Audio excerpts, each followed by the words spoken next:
Bonjour, bonsoir. Je suis très heureux d'être avec vous pour ce Campfire Chat virtuel sur l'application à grande échelle de l'élimination du CO2 qui est organisée par l'initiative Carnegie sur la gouvernance du climat.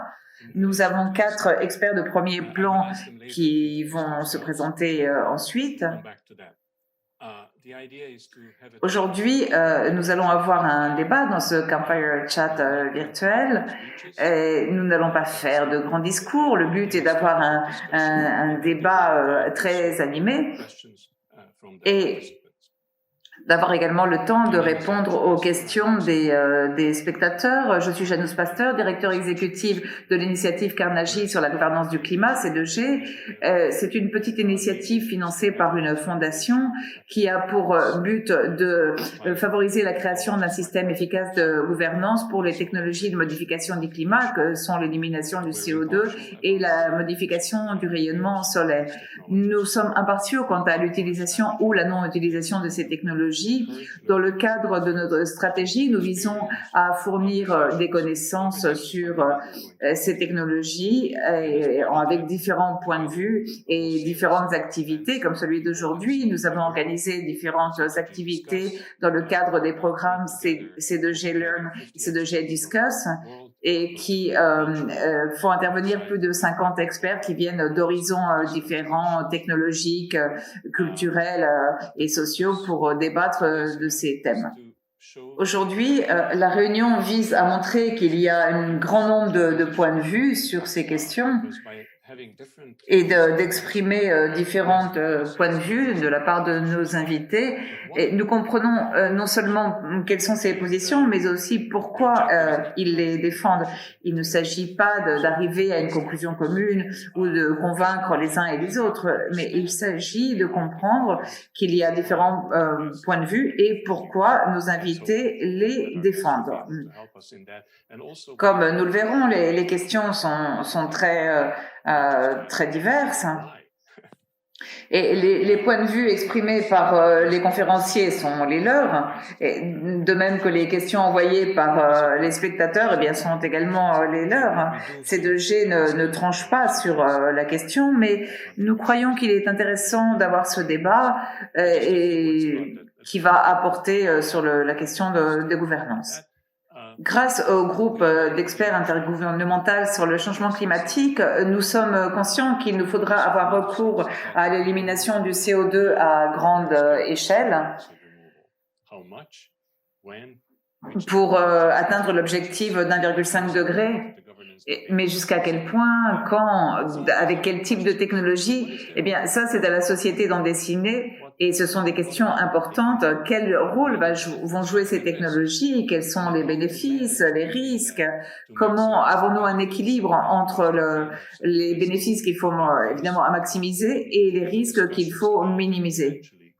Donc, tout ceci doit être abordé pour créer un système de gouvernance efficace. Comment va fonctionner cette activité?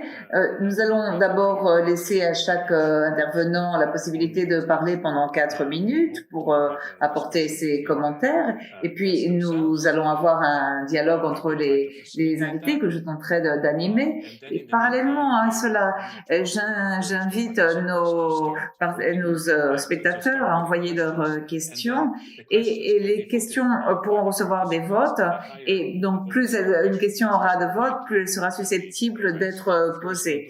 Nous ferons tout notre possible pour essayer de répondre aux questions, mais en général, avec les limites de temps que nous avons, il n'est pas possible de répondre à toutes ces questions.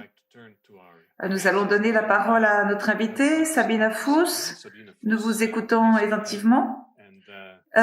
Oui, merci pour votre présentation. Je suis Sabine Fuss, je dirige un groupe de travail à l'Institut Mercator de recherche sur le patrimoine commun et le changement climatique, et j'ai également une chaire à l'Université Humboldt de Berlin sur la gestion des ressources durables et du changement mondial. J'ai été l'une des auteurs principales du rapport spécial du GIEC sur le réchauffement à 1,5 degré, auquel Janus faisait allusion. Et dans ce cas, je me suis axée sur euh, l'examen des possibilités d'élimination du dioxyde de carbone quand il a été émis. Cela m'a permis d'acquérir un point de vue très large sur ces sujets. Et contrairement aux experts de la technologie, je suis convaincue qu'il n'y aura pas une seule technologie qui va nous permettre d'éliminer des gigatonnes de CO2 de l'atmosphère, mais je crois que nous aurons besoin d'un éventail d'approches et c'est ce que je vais expliquer tout de suite. Comment éliminer le dioxyde de carbone de l'atmosphère? Il y a différentes pratiques et technologies disponibles. Pour ne pas être trop longue, je vais les diviser en deux catégories principales. La première qui est basée sur l'utilisation des terres. Il y a des pratiques connues comme le boisement, c'est-à-dire de planter des arbres qui vont séquestrer le CO2 de l'atmosphère. Et il y a aussi d'autres pratiques comme cultiver de la biomasse supplémentaire pour produire de la bioénergie. La biomasse capture le CO2 et si nous veillons à ce que ce CO2 ne soit pas émis quand on utilise la bioénergie et pour le capturer le stockage, on réduit donc à réduire les émissions. Mais la terre est une ressource rare. Comme disait Mark Twain, acheter de la terre, on n'en fabrique plus.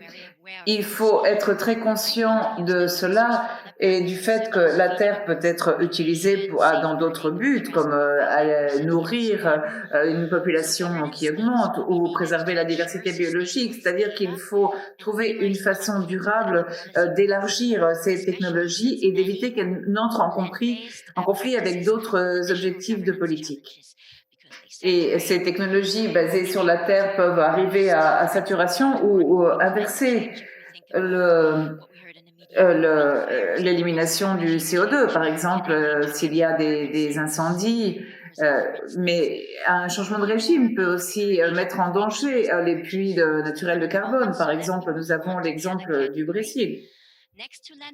La deuxième catégorie, en dehors des approches basées sur la Terre, est basée sur l'élimination du CO2 avec des procédés chimiques comme par exemple l'absorption, c'est-à-dire le captage direct du carbone dans l'air, ou l'accélération de processus naturels comme la météorisation des minéraux.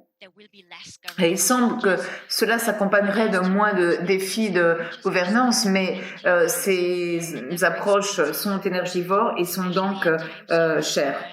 Et dans des moments de difficultés économiques comme le nôtre, il semble vraiment ardu de voir comment on pourrait élargir ce type d'infrastructure rapidement. Et donc les défis en la matière sont liés à l'innovation, au type des politiques nécessaires pour motiver l'application et aussi avec des politiques de suivi et de réglementation. Et jusqu'à présent, toutes les technologies évaluées ont leurs avantages et leurs inconvénients. C'est pourquoi je ne pense pas qu'il y ait une recette magique. Il faudra utiliser différentes solutions et qui sont à notre disposition pour atteindre les objectifs de 1,5 et même celui de 2 degrés, et si nous voulons le faire de façon durable. Et enfin, le profil d'évolution que nous choisirons sur la quantité de CO2 l'on veut éliminer et avec quelle technologie doit être décidé au niveau de la société dans son ensemble. C'est à elle de décider cela. C'est pourquoi la gouvernance doit faciliter les processus de délibération quand c'est possible. Et voilà, j'ai terminé. Duncan, vous avez la parole. Merci Janus et merci d'avoir organisé cette réunion si importante. Je suis Duncan McLaren, je travaille actuellement au centre de Lancaster pour l'environnement de l'université de Lancaster. Je suis arrivée sur le tard dans le milieu universitaire et donc je suis depuis peu professeur et chercheur.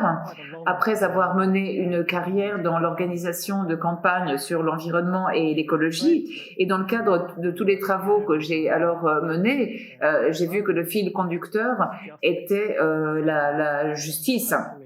Et nous serons tous d'accord pour dire que le changement climatique a un lien avec la justice et l'injustice. C'est injuste pour les futures générations, c'est injuste aussi pour les personnes, surtout pour les personnes les pays du Sud qui vont souffrir des pires conséquences du réchauffement climatique.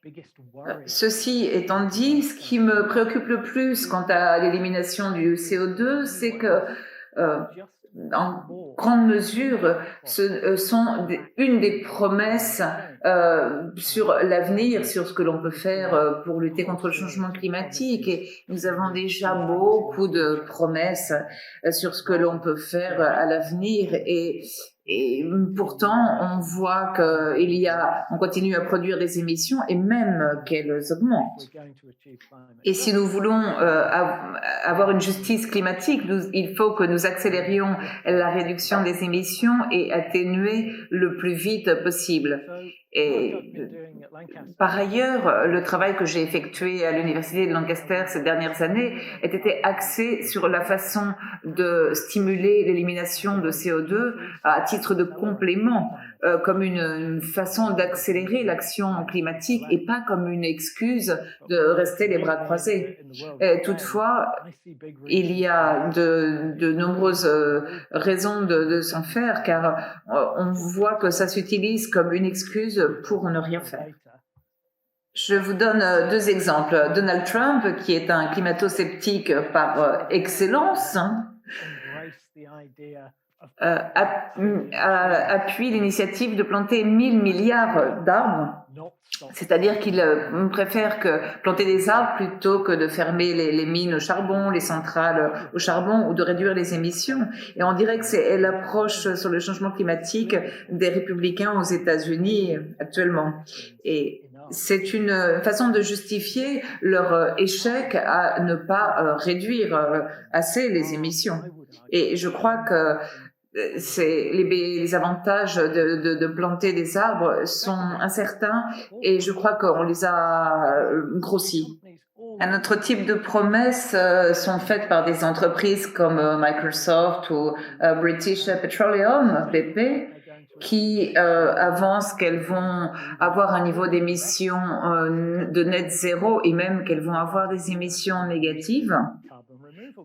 Et grâce à des techniques d'élimination du CO2, en plantant des arbres et avec d'autres types de technologies, mais toutes ces promesses, donc on recourt à l'élimination du CO2 pour compenser les émissions qui se produisent encore, c'est-à-dire que oui, on va faire encore des émissions, mais on va les compenser et personne ne réfléchit à ce qu'il arrive si on ajoute toutes ces propositions et qu'on les compare à ce qui est véritablement possible par rapport à la technologie de décès. Personne ne se demande si c'est la meilleure façon et la façon la plus juste d'avoir ces puits de carbone. Moi, je pense qu'il y a un phénomène d'accaparement de ces grandes entreprises qui se font avec la capacité d'élimination du CO2, ces promesses pour l'avenir, et c'est un prix que vont payer finalement les plus pauvres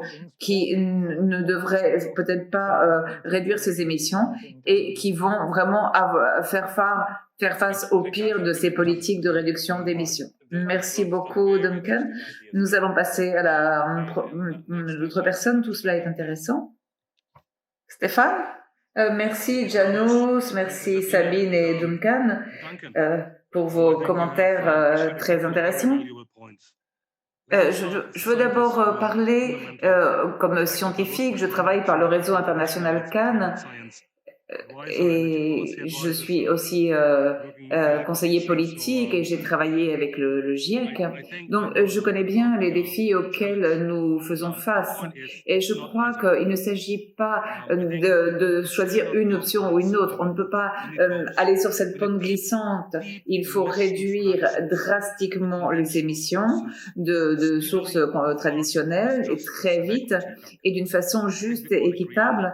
Duncan, je crois que personne ne rejette ce principe fondamental sur lequel nous débattons et qui concerne surtout les personnes qui vivent dans le Sud. Mais nous ne pouvons pas seulement avoir recours à l'élimination du CO2 pour atteindre nos objectifs, car nous devons faire face aux émissions résiduales. Donc, il ne s'agit pas simplement de compenser, mais d'éliminer ces émissions résiduelles dont nous avons hérité et qui provoquent un changement climatique dont les conséquences sont néfastes pour beaucoup de personnes.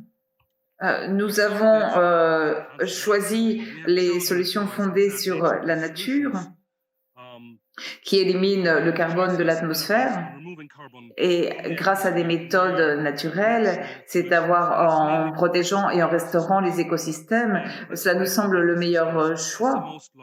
Et je ne sais pas si cela va être suffisant, mais nous devons faire en sorte que ce soit la première, la deuxième et la troisième option, car il y a des pertes de bois, de zones humides, de tourbières, d'écosystèmes, et nous ne pouvons pas nous offrir ce luxe.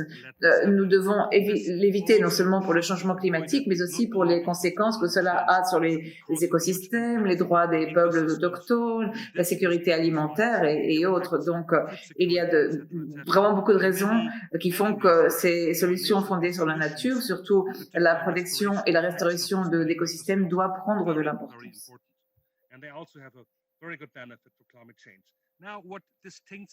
Qu'est-ce qui distingue ces options d'autres alternatives d'élimination du CO2, par exemple le boisement et le reboisement, malheureusement sont basés sur une définition très réduite de la FAO, au point que la restauration d'écosystèmes est incorporée dans ces catégories. Et restaurer l'écosystème n'est pas planter des arbres. Il s'agit de gérer de façon raisonnable les écosystèmes et la nature. Ce n'est pas du tout, ça n'a rien à voir avec la monoculture, sinon avec le fait de restaurer des écosystèmes vierges. Je ne vais pas m'étendre sur des questions comme la bioénergie avec captage et stockage de carbone, ce qu'on appelle la BECS, car je crois que la BECS n'est pas une solution fondée sur la nature, car elle demande beaucoup de monoculture, et beaucoup de territoires et des terres, et qui plus est, nous ne savons pas très bien comment fonctionne ce captage de carbone dans des formations géologiques. Et nous ne savons pas très bien comment fonctionne la permanence de ce stockage de CO2 dans ces formations géologiques.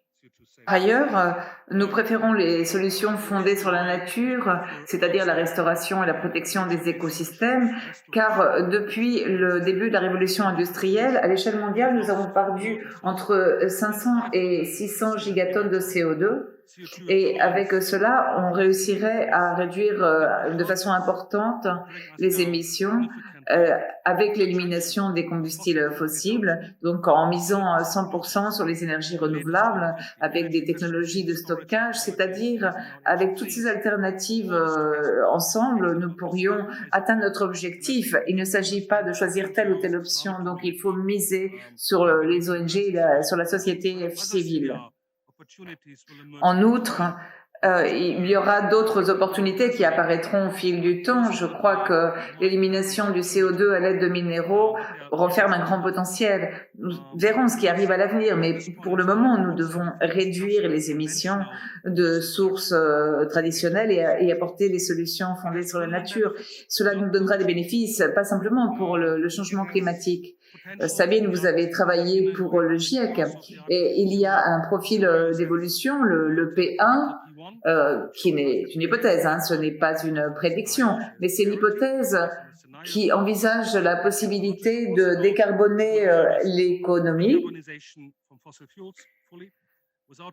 arrêter de dépendre de combustibles fossiles, changer nos comportements de façon à ne pas dépendre autant de l'EDC, et avec des techniques comme la BECS, je pense que la permanence est un élément fondamental qu'il va falloir prendre en compte tôt ou tard. Et nous avons donc besoin d'une exposition juridique liée à la responsabilité en la matière. Et en plus, il y a une série de restrictions en termes de diversité biologique et d'autres types qu'il faut implanter. On ne peut pas miser sur les monocultures, on doit miser sur la plantation d'arbres, d'espèces endogènes. Et je crois que ceci s'éloigne du reboisement classique que l'on a pratiqué. Et c'est pour ça, j'insiste sur le fait qu'il faut protéger les environnements, les écosystèmes actuels qui est riche en carbone pour qu'ils continuent à remplir ce rôle. Merci beaucoup. Eh bien, nous avons là encore beaucoup d'autres idées intéressantes. Victor? Merci beaucoup et merci de m'avoir invité à ce Campfire Chat. Je crois que c'est beaucoup plus intéressant d'avoir un débat que de chanter comme on fait dans beaucoup de campements. Donc, je m'appelle Victor Jossa, je suis européen, je suis né en Hongrie. Et on m'a invité à participer comme représentant du groupe des jeunes très divers de la communauté ECOS, qui signifie éducation, communication, sensibilisation et partie prenante selon son acronyme anglais. Et aujourd'hui, j'aimerais communiquer une partie des points de vue de ma communauté et également dire ce que je pense sur la gouvernance de l'élimination du CO2. Et comme je le vois depuis une perspective basée sur la sensibilisation et l'éducation, je pense qu'il y a besoin d'inclure et d'impliquer les citoyens. Et avec ces services de conseil que j'ai donnés et de mon expérience dans ce domaine, il me semble que la gouvernance de l'élimination du CO2 va s'implanter avant qu'il n'y ait eu un vaste débat avec toutes les parties prenantes depuis le point de vue de l'éducation et de la sensibilisation. Nous savons que pour pouvoir atteindre nos objectifs fondamentaux, nous avons besoin d'appliquer ces technologies de décès à grande échelle, entre autres mesures. Et nous collaborons avec l'initiative C2G de différentes façons pour stimuler les débats et la compréhension de la part des jeunes sur ces questions. Nous avons organisé des jeux interactifs de simulation, des jeux de rôle dans lesquels les participants peuvent voir les conséquences climatiques des différentes hypothèses d'augmentation des températures ou de l'utilisation de différentes technologies de décès. Et il est vrai que bon nombre de participants se sont montrés sceptiques sur ces technologies et nos participants sont peut-être plus familiarisés avec des techniques comme le captage et le stockage du carbone.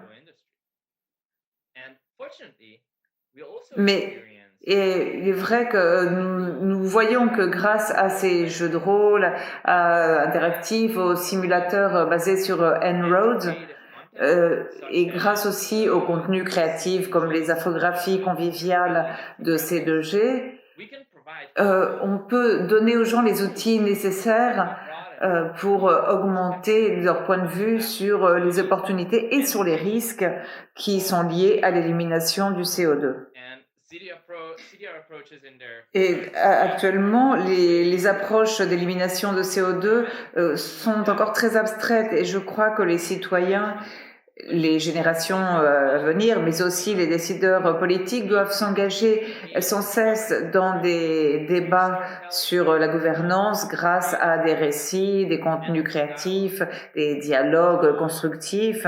Là, nous sommes en train d'entamer un dialogue qui est très ouvert et en tant qu'experts sur le thème, nous devons veiller à ne pas exclure les personnes qui ne seraient peut-être pas là au cœur de cette discussion.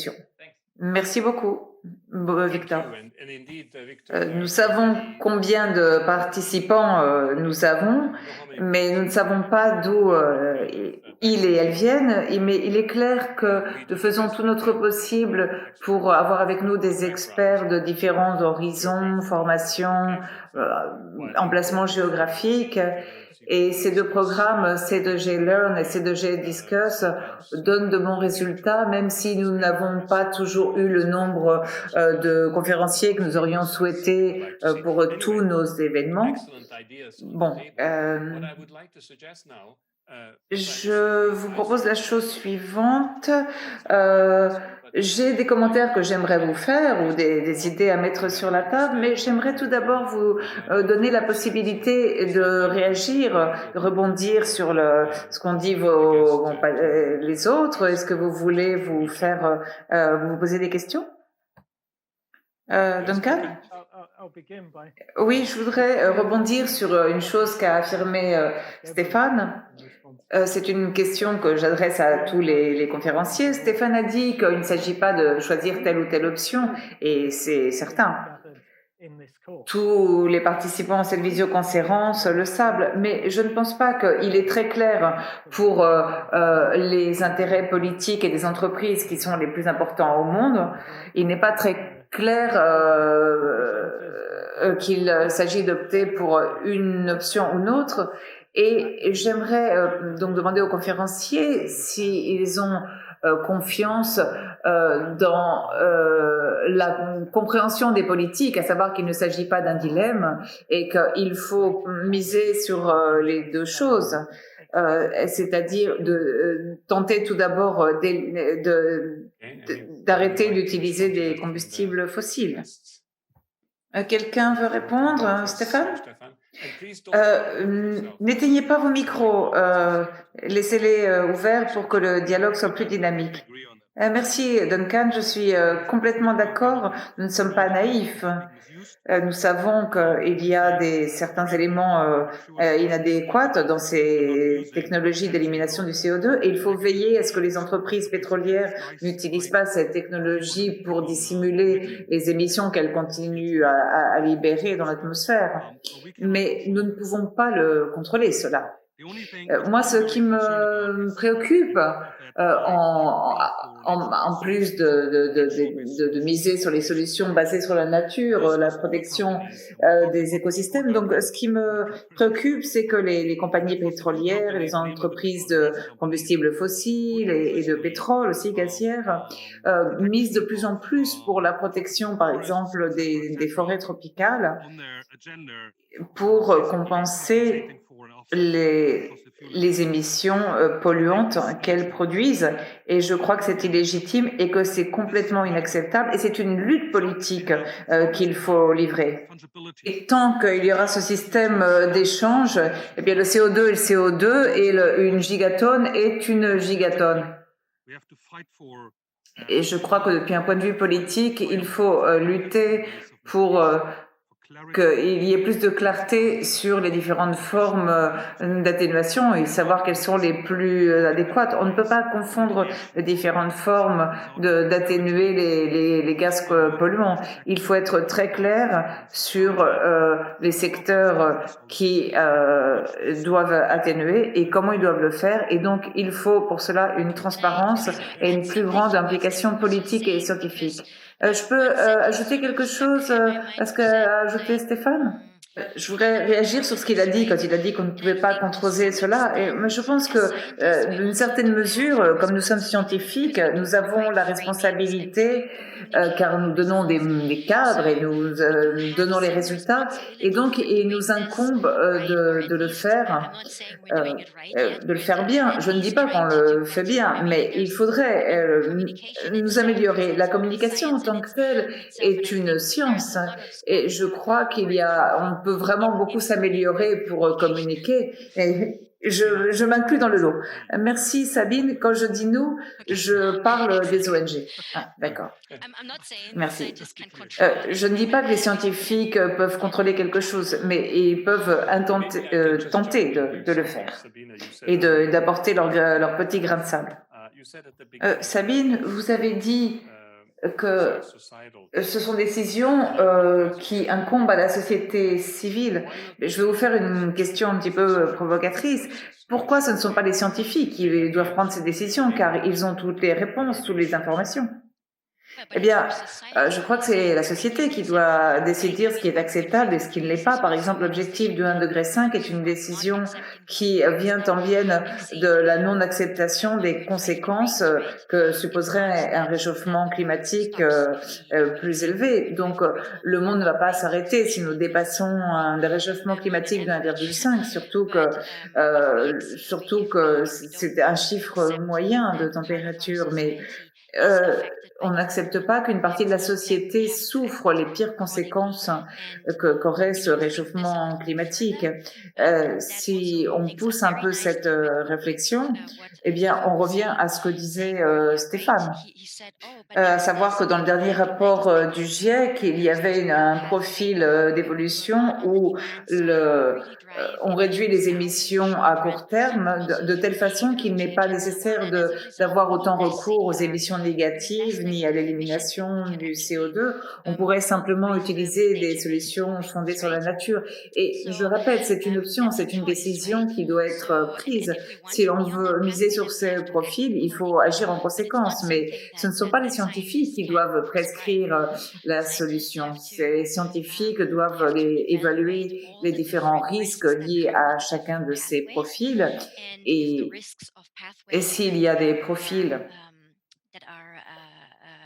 qui dépendent plus de l'élimination du CO2 et qui impliquent des risques acceptables pour la société. Donc, c'est une décision qui doit être prise dans ce contexte. Et par exemple, si beaucoup de pays ont dit qu'un profil qui envisage un dépassement de la température supérieure à 1,5, mais et qui, bien, même si elle descend ensuite à 1,5 degré à la fin du siècle, n'est pas acceptable. Eh bien, toutes ces choses sont des décisions sociales. J'en profite pour demander aux spectateurs de continuer à envoyer leurs questions. Je vois que nous allons bientôt y répondre. Je voudrais ajouter à une chose qu'a dit Sabine. Il y a un profil qui est souhaitable et qui suppose un changement des comportements humains. C'est-à-dire que les personnes devraient vivre d'une façon différente et c'est une décision dans la dernière expérience à grande échelle où on a tenté d'imposer une forme de vie en Union soviétique, eh bien, tout cela s'est soldé par un échec. Donc, il ne s'agit pas d'imposer un autre style de vie, mais les personnes doivent choisir de se comporter différemment. Dans une recherche que nous avons faite à l'université de Lancaster, nous avons vu que lorsque nous parlions de cela avec des gens différents dans une réunion, eh bien, ces personnes se sentaient tiraillées entre le confort qu'il y a à vivre dans une économie qui grandit, où il y a de plus en plus d'émissions, et d'un autre côté, la compréhension scientifique et qui dérivée de l'analyse de ce qu'il faut faire.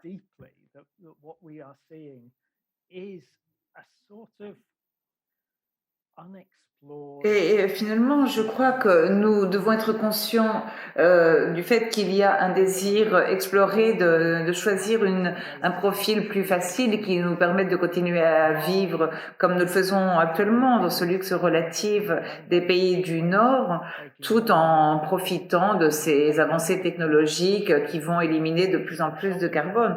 Et ça, c'est sans parler de l'utilisation de l'ingénierie solaire qui serait la conséquence de ce point de vue. Donc, il faut que nous soyons plus honnêtes sur ce que nous aimons, sur notre forme de vie, mais de comprendre que cela est très injuste.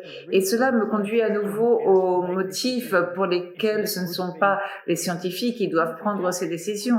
Simplement parce que ça ne serait pas juste. Pour que les décisions soient justes, elles doivent impliquer les gens dont les vies vont être affectées par les conséquences de ces décisions, d'où l'importance de la participation, comme le disait Victor, avec qui je suis absolument d'accord. Il faut impliquer plus de personnes, non seulement sur ce que nous allons faire, mais sur la manière de le faire. Victor?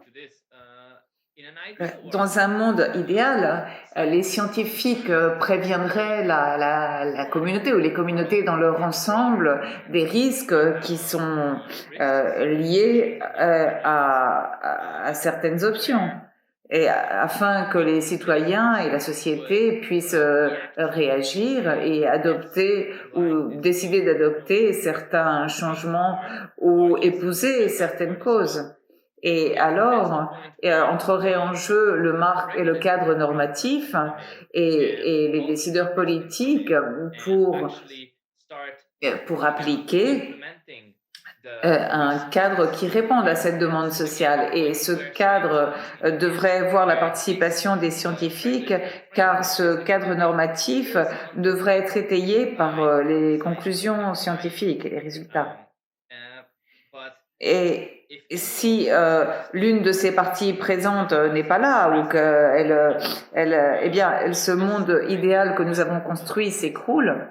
Et c'est pourquoi je réitère qu'il est nécessaire d'avoir différentes parties prenantes dans ce processus.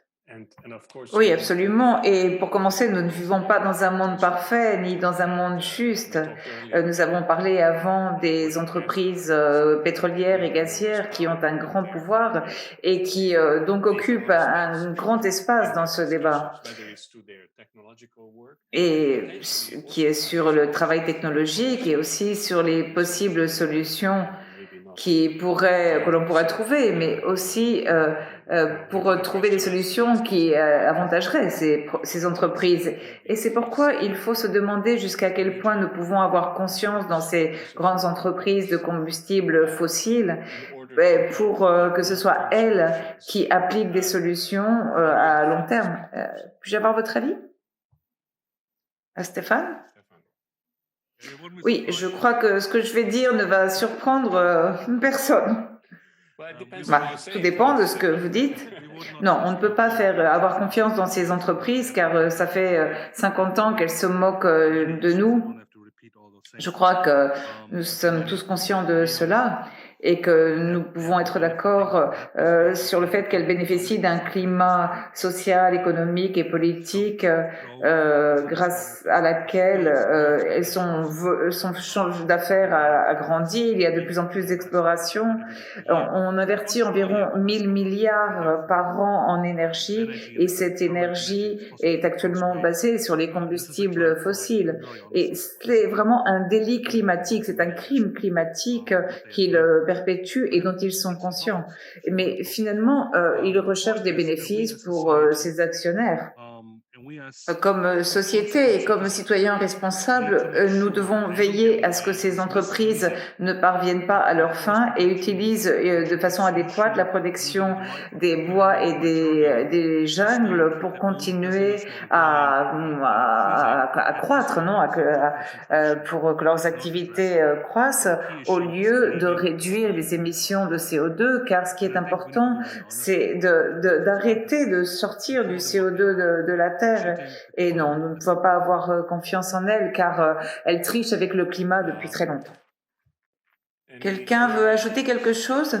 Moi, j'ai une question différente, si je peux. C'est une question qui a trait à une chose qu'a dit Duncan. Surtout après le rapport spécial sur le réchauffement climatique de 1,5 degré, j'ai eu la sensation que il y a eu un grand élan, beaucoup de pays ont commencé à ébaucher des plans pour avoir un niveau d'émission de zéro. L'année dernière, j'ai passé du temps en Suède et là-bas, il y avait de grands débats sur cet objectif d'émissions net zéro et même ils voulaient aller au-delà, c'est-à-dire avoir des émissions négatives On a parlé d'injustice entre les générations et entre différents secteurs, entre différents secteurs sociaux, mais qu'en est-il de l'injustice entre les pays? Par exemple, si des pays misent sur des émissions négatives, et ce ne serait pas injuste que des pays en voie de développement continuent à émettre? Est-ce, à votre avis, un danger que nous courons? Je crois que c'est un avantage potentiel du débat sur l'élimination du CO2. Moi, je suis d'accord sur le fait qu'il serait juste que des pays comme le mien, le Royaume-Uni, qui ont été plus polluants,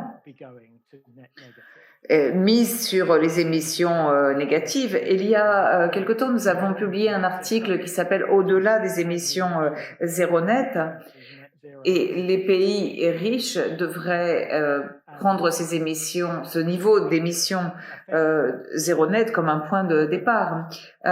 En termes de gouvernance, comme le disait Stéphane, il est primordial d'être explicite et transparent sur le niveau jusqu'auquel les pays réduisent les émissions et prévoient d'avoir des émissions négatives. Et que ces émissions négatives ne soient pas faites en misant sur des solutions fondées sur la nature dans d'autres pays, ce qui est une question difficile. Je n'ai pas la réponse, mais je crois que nous devons nous poser ces questions dans le domaine politique et public. Par ailleurs, les dirigeants dans certains environnements politiques, dans les pays du Sud, utilisent cet argument comme une excuse. Par exemple, Narendra Modi peut dire, bon, étant donné que les pays riches vont miser sur des émissions négatives, eh bien, l'Inde peut se permettre de continuer à libérer des émissions pendant plus longtemps. Mais je ne sais pas si c'est une position correcte sur un point de vue technique ou éthique. La répartition des responsabilités et des charges qui pèsent doit prendre en compte que le monde riche doit miser sur les émissions négatives, car c'est ce qui est le plus juste. Et par ailleurs, il faut se demander ce que l'on peut obtenir avec ces technologies, car selon moi, c'est une source de préoccupation. On peut compenser les émissions de combustibles fossiles en reconstruisant les bois et les sols de la planète, mais il faut qu'il y ait une limite à ce que l'on peut obtenir en reconstruisant ces sols et ces bois de la planète. Et le plus juste, c'est d'éliminer la majeure partie du carbone de l'atmosphère, mais cela ne doit pas servir aux grandes entreprises pétrolières et de combustibles fossiles d'avoir des bénéfices pendant très longtemps. Je ne parlais pas uniquement aux pays du Sud, mais aussi à certains pays européens. Merci. Merci. Il ne s'agit pas seulement des limites de ce que l'on peut obtenir, mais aussi de la question de la propriété, car ces entreprises internationales osent dire qu'elles vont compenser 400 millions de tonnes de CO2, comme vient de le dire Shell, mais ils ne sont pas propriétaires des terres, et sur ces terres vivent des communautés qui sont les propriétaires.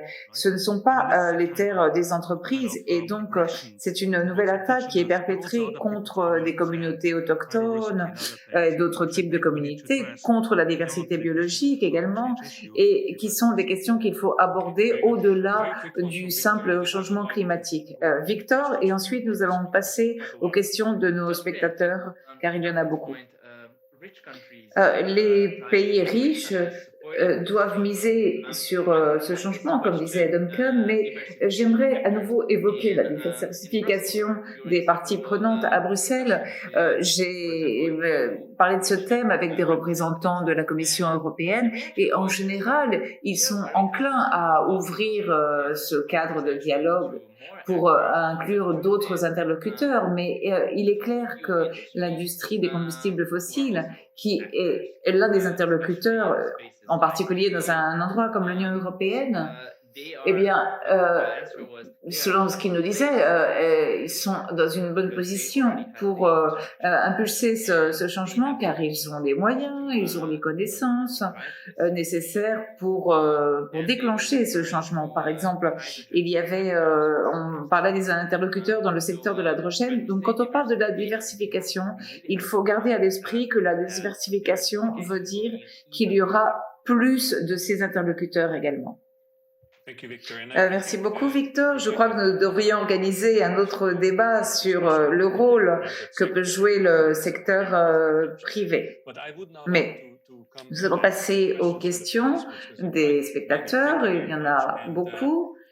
Merci. Une a trait à ce que nous disions auparavant.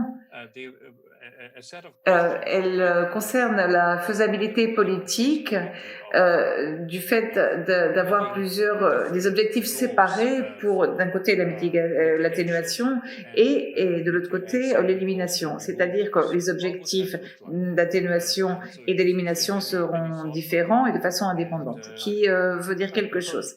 Duncan.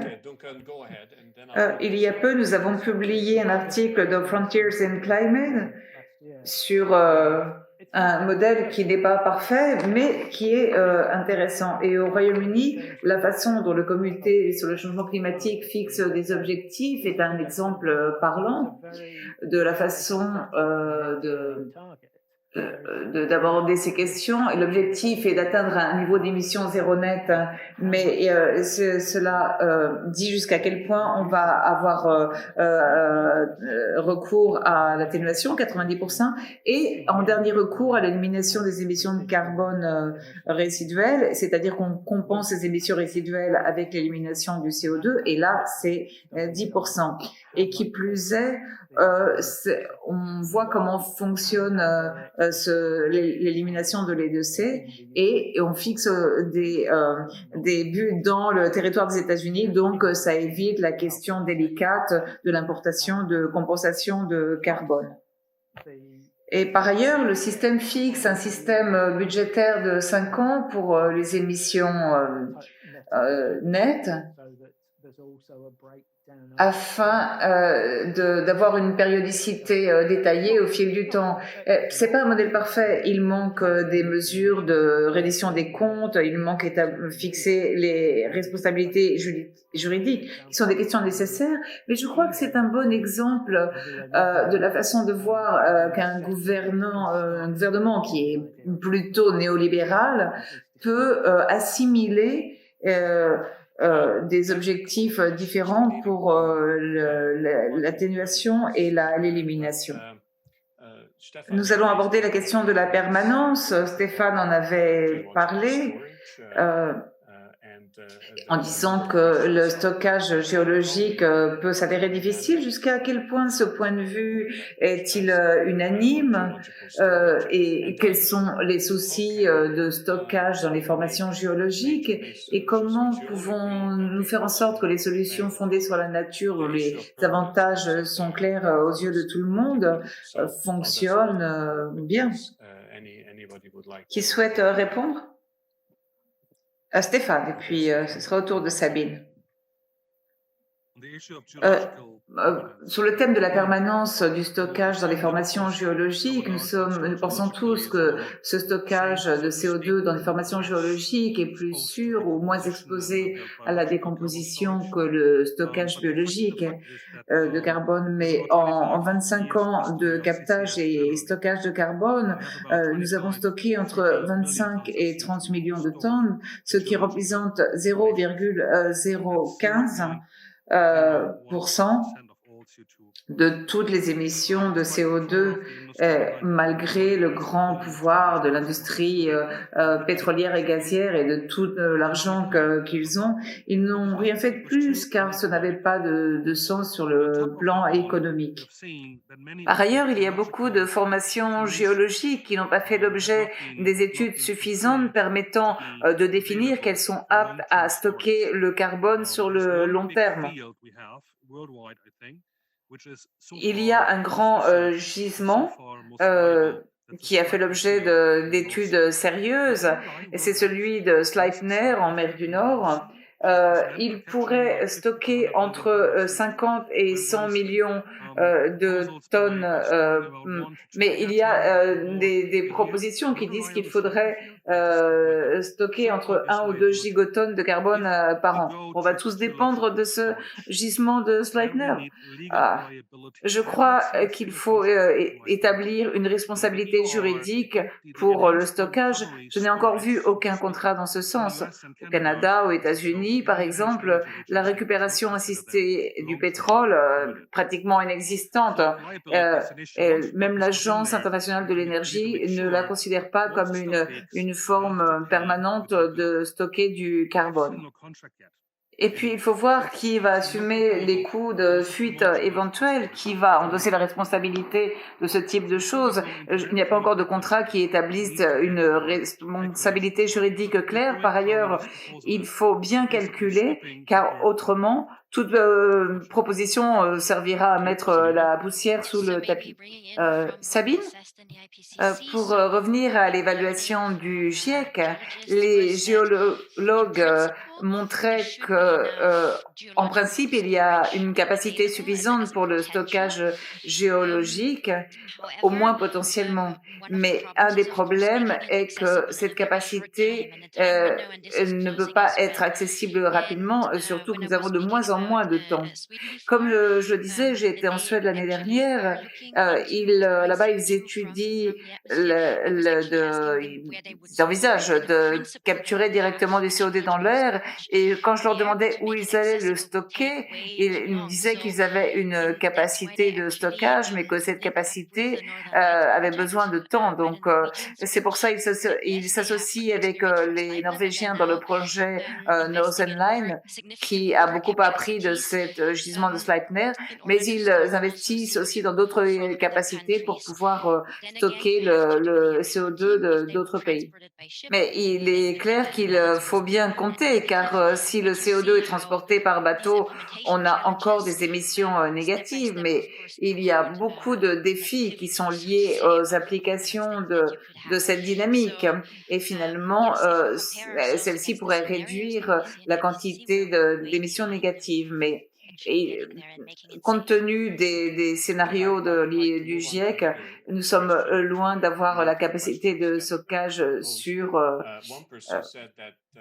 une autre question que nous fait un spectateur et qui a trait au fait qu'il serait bien d'entamer des dialogues avec différentes parties prenantes sur l'élimination du CO2, mais c'est un sujet qui est encore assez méconnu. Donc, je voudrais vous demander, donc à tous nos invités, comment nous pouvons entamer ce type de dialogue et également comment nous pouvons faire face au fait que jusqu'à présent, l'information émane surtout d'universités des pays du Nord, dont certains d'ici sont des représentants.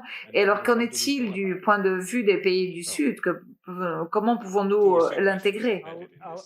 Je sais que ce sont deux, trois questions.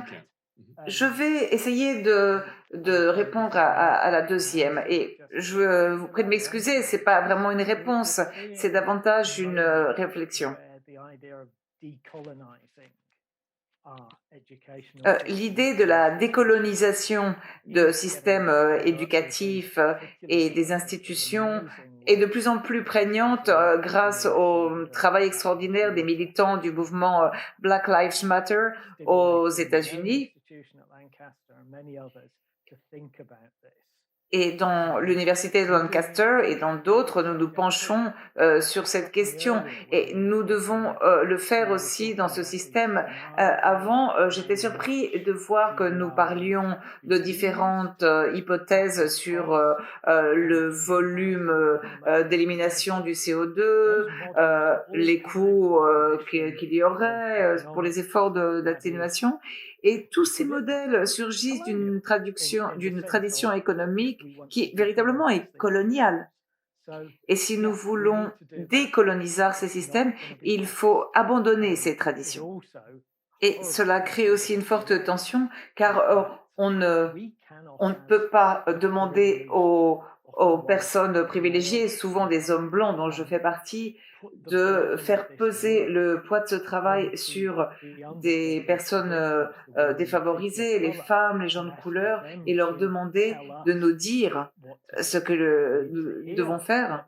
Et il faut écouter ce qu'ils ont à dire, mais ne pas leur donner plus de travail car ils font face à beaucoup plus de problèmes que nous. Je vais demander à Stéphane, à Sabine et à Victor de réfléchir sur cela, car chacun d'entre vous représente un groupe dont les membres sont très divers. Et donc, il y a donc la CAN, le réseau d'action climatique, ECOS, le GIEC, donc qui représentent des gens très différents. Comment voyez-vous cette question, Sabine? Si je peux, je vais répondre. Je travaille pour CAN International, le réseau d'action climatique. Nous avons 500 organisations membres du monde entier. Et pour nous, ce thème de justice, en particulier avec les pays du Sud, est une question fondamentale. Nous devons décoloniser, comme disait Duncan. Et c'est un défi pour nous, les hommes blancs du Nord, mais je crois qu'il faut vraiment faire face sans cesse à ceci. Je vais vous donner un exemple positif qui est quelque chose qu'a fait C2G, qui a réussi à organiser une réunion avec des ONG d'Afrique et d'autres pays en développement. Il y avait certains représentants du Nord, d'ailleurs moi j'y étais, et nous avons parlé de ces questions et ça s'est organisé à Nairobi. Michael Thompson, qui est ici derrière l'écran, représentait C2G et ça a été vraiment très intéressant et utile de pouvoir écouter les gens du Sud. Je ne vais pas livrer les conclusions que j'en ai tirées, mais j'ai trouvé vraiment très intéressant de voir le point de vue du Sud. Et pour les ONG, les questions de l'élimination du CO2 et de modification du rayonnement solaire sont des questions neuves et parfois elles se disent qu'elles ont assez de travail avec leurs tâches quotidiennes et qu'elles ne peuvent pas se pencher sur ces questions.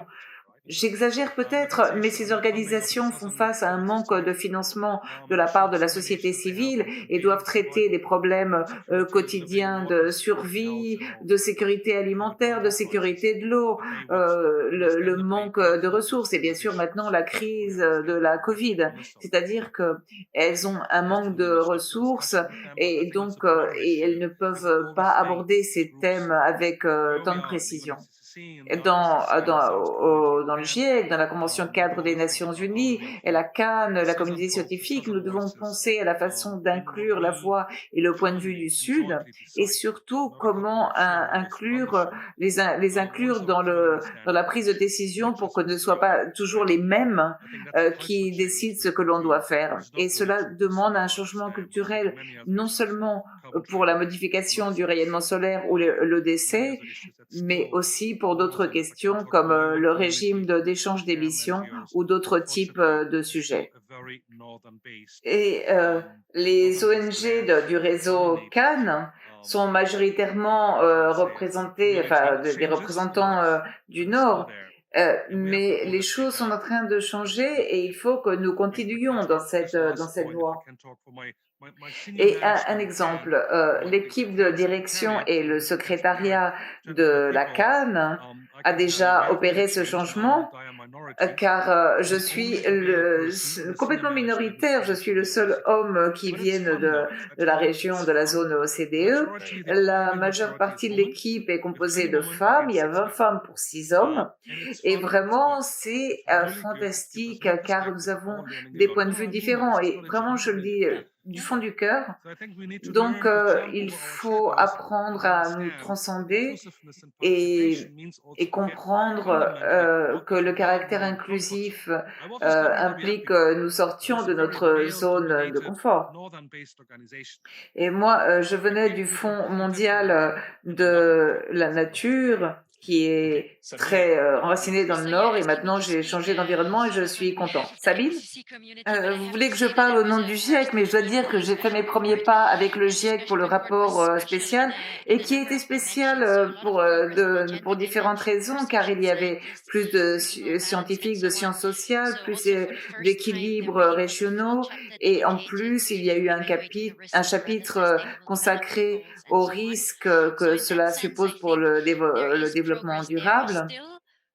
Et il est clair que malgré tout, euh, c'est une communauté scientifique, mais les créateurs de ces modèles sont conscients de cela de plus en plus, et ils essayent d'ouvrir la porte à un processus plus participatif et d'appliquer des approches plus participatives euh, qui permettent de modéliser de futurs plus désirables, comme disait Duncan. Victor?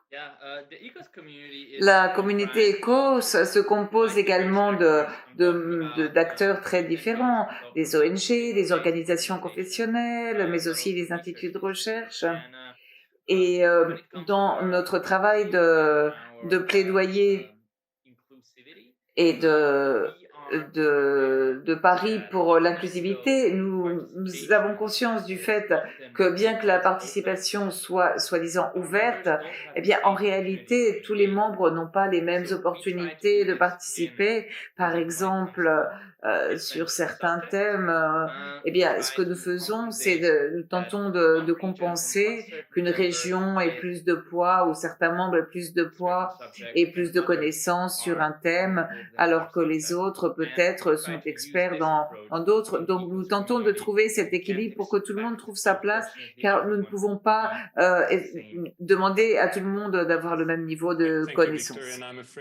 Merci Victor, nous avons terminé, nous n'avons plus de temps. Merci à tous pour vos réflexions. J'espère que ce débat aura contribué à apporter une meilleure compréhension des différents points de vue et la complicité de ces thèmes. J'espère vous revoir dans la prochaine activité. La semaine prochaine, il y aura un campfire chat sur la modification du rayonnement solaire. Je vous attends là et à bientôt.